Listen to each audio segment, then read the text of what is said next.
Bienvenidas, bienvenidos una vez más a Introducción a la Sociología. Hoy vamos a hablar de cómo se construye una teoría sobre los mecanismos de influencia en la psicología de masas. Pero para ello vamos a centrar nuestra atención precisamente en la teoría de Wilhelm Reich para poder explicar los motivos que llevaron al auge democrático del Partido Nacional Socialista en la Alemania previa a la Segunda Guerra Mundial.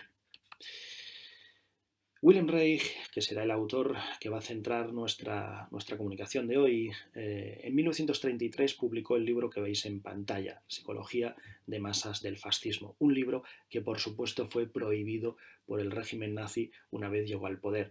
Y eso ocurrió precisamente ese mismo año, en 1933. El Partido Nacional Socialista había alcanzado una mayoría democrática de los votos, con lo cual llegaban al poder gracias precisamente a la opinión pública más favorable a nivel democrático. Sin embargo, los fundamentos ya de lo que iba a ser a nivel teórico el fascismo ya empezaron a vislumbrarse a finales del siglo XIX por toda Europa. Recordad que a finales del siglo XIX muchos grandes imperios que se habían estado consolidando prácticamente desde la Edad Media empiezan a declinar con la pérdida de las colonias y al ver su economía, su glorificación del pasado cada vez más empobrecido.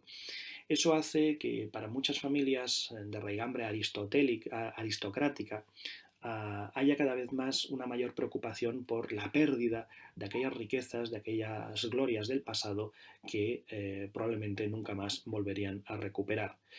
Para muchos de estos aristócratas arruinados, realmente un pensamiento de derechas que glosara o que volviera a reverdecer aquellos tiempos de la recuperación de las glorias del pasado, que reafirmara esos valores conservadores y más tradicionalistas, pues llevaron precisamente a muchos de ellos a proteger o a autorizar a estas voces del fascismo. A ello tenemos que añadir que tras la Primera Guerra Mundial se decidió a nivel mundial que buena parte de la culpa por la cual se había iniciado la Primera Guerra Mundial era del pueblo alemán. Con lo cual se expropiaron muchas de sus fábricas y de sus industrias y el país se vio inmerso en una gran crisis económica cuando además, para poder intentar recuperarse económicamente, se permitió la introducción de muchas empresas extranjeras, particularmente anglosajonas, para hacerse cargo de la industrialización del país. En efecto, muchas de estas empresas, de estas industrias, fueron expropiadas por fuerzas extranjeras, por fuerzas políticas internacionales que se hicieron cargo de la recuperación económica con el fin precisamente de pagar la deuda que Alemania había consolidado con sobre todo Francia y otras naciones implicadas en la Primera Guerra Mundial. Como veis, para muchos empresarios y muchos expropietarios alemanes que pertenecían a la alta burguesía también implicaba una amenaza el hecho de ese expansionismo empresarial del capital extranjero. Y, por supuesto, también muchos de estos empresarios empezarán también por sufragar los gastos de el mantenimiento de este nuevo partido político como será el nacionalsocialismo. Tenemos que añadir como otra gran problemática, otra preocupación importante, el expansionismo soviético que desde la Revolución Rusa de 1917 se está divulgando por toda Europa. Para muchos empresarios realmente el comunismo y el socialismo eran corrientes preocupantes porque a nivel social podían llevar también a muchos de sus obreros a manifestarse activamente contra los empresarios y consolidar aún más ese déficit económico que estaba asumiendo la nación. Precisamente el fascismo lo que hacía era combatir activamente la introducción de estos pensamientos de izquierdas.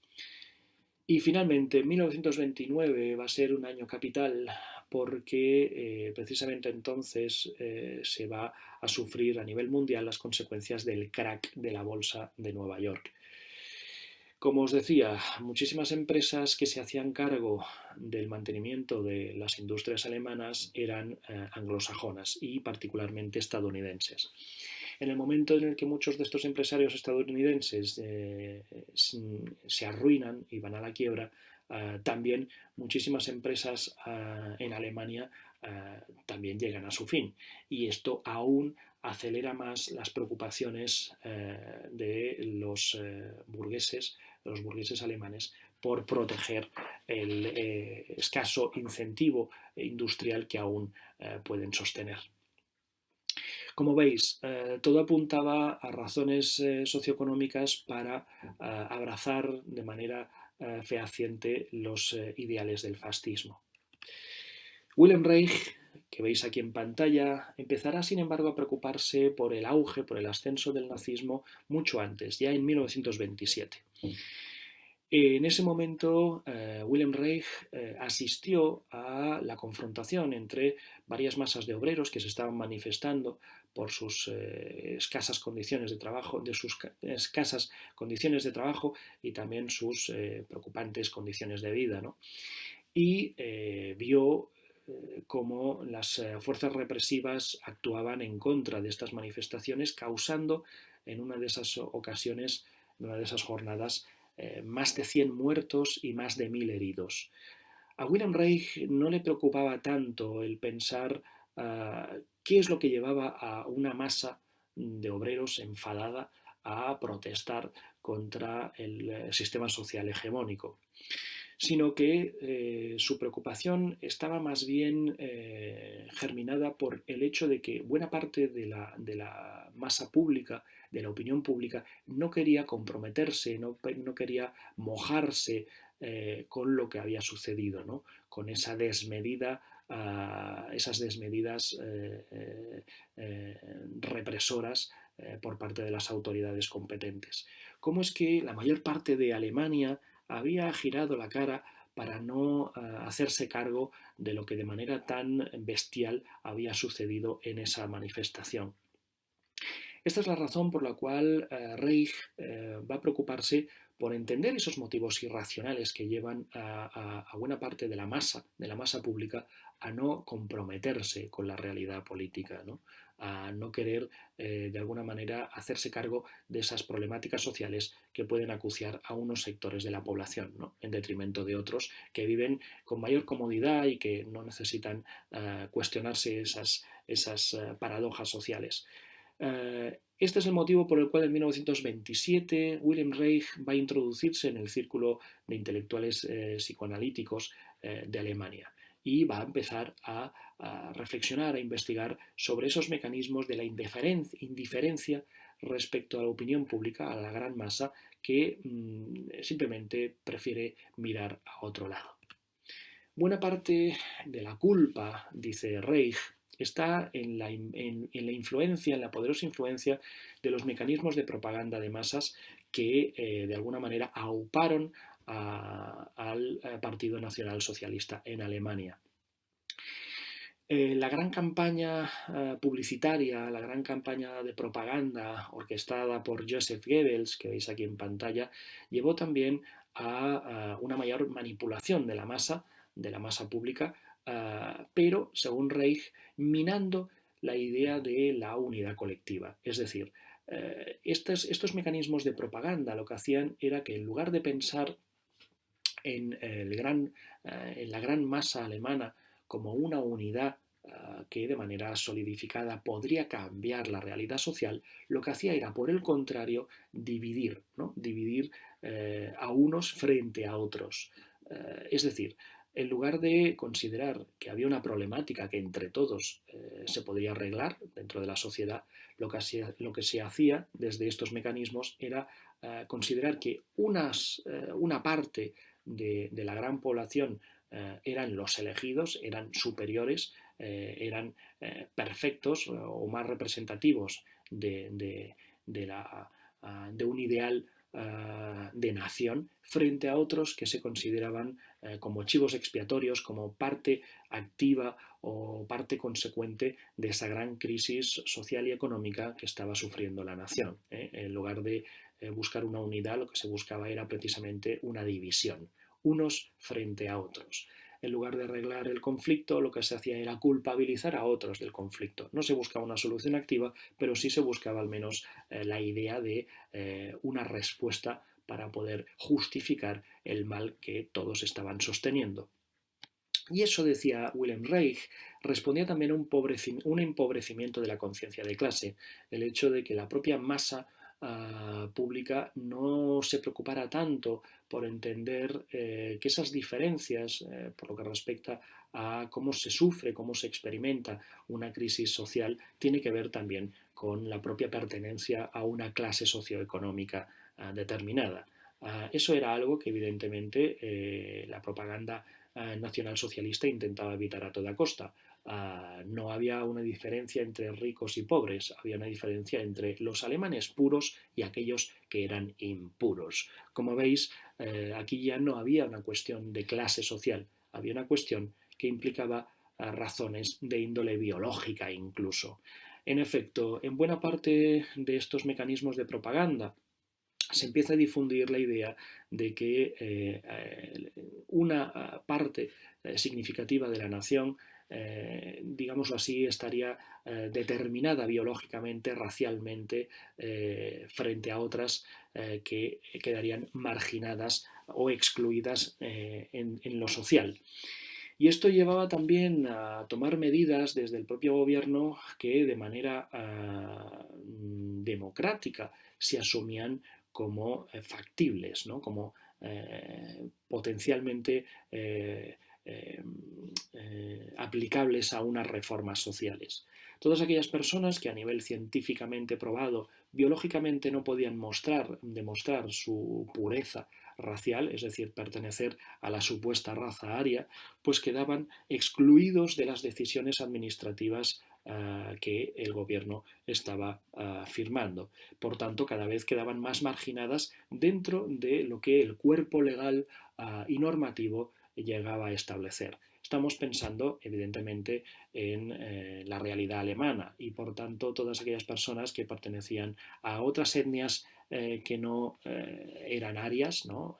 Gitanos, eslavos, judíos, muchos eslavos que provenían de otros países del este de Europa y que se habían afincado en tierras germánicas, quedaban también excluidos a nivel legal, ¿no? No podían acceder a muchos de los servicios públicos que el propio gobierno alemán estaba sufragando. Ejemplo de ello lo veis en el primero de los carteles que he puesto a título de ejemplo. Veis una familia, todos rubios, todos muy arios, ¿no?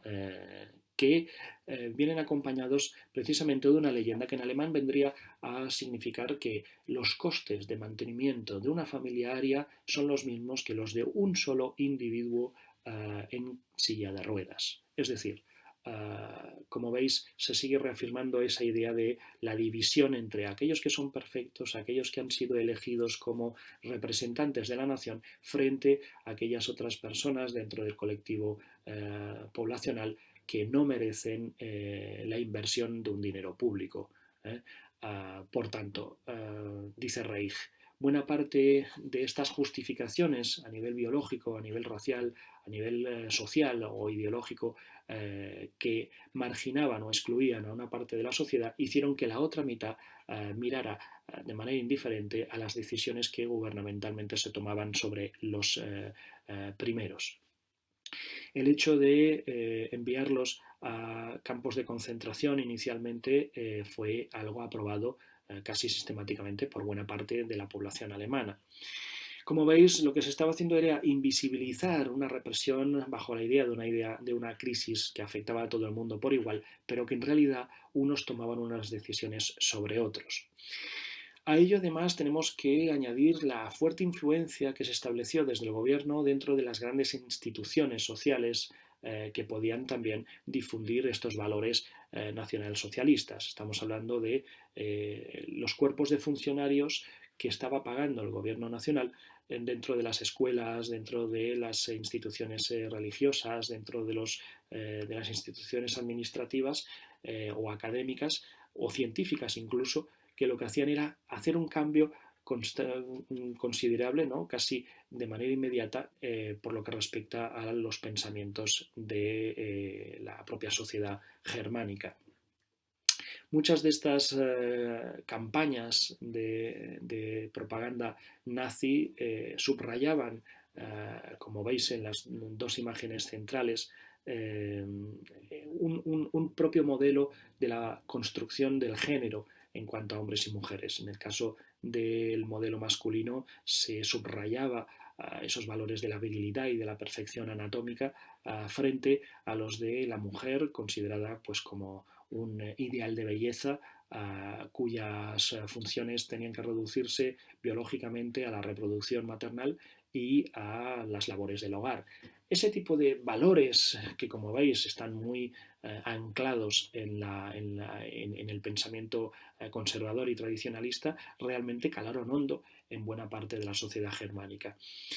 Finalmente, dice Reich, habría que entender cómo esos mecanismos, como veis, de influencia más bien irracional, llevaron a buena parte de Alemania a mirar hacia otro lado cuando aquellos campos de concentración se convirtieron sistemáticamente en campos de exterminio. Más de 11 millones de personas murieron en esos campos frente a la indiferencia masiva de la población alemana. Si os interesan más en detalle las ideas de Wilhelm Reich, criticando o estudiando estos mecanismos de influencia en el pensamiento de la masa alemana, os recomiendo la lectura de estos artículos. Y me despido hasta mejor ocasión. Hasta luego.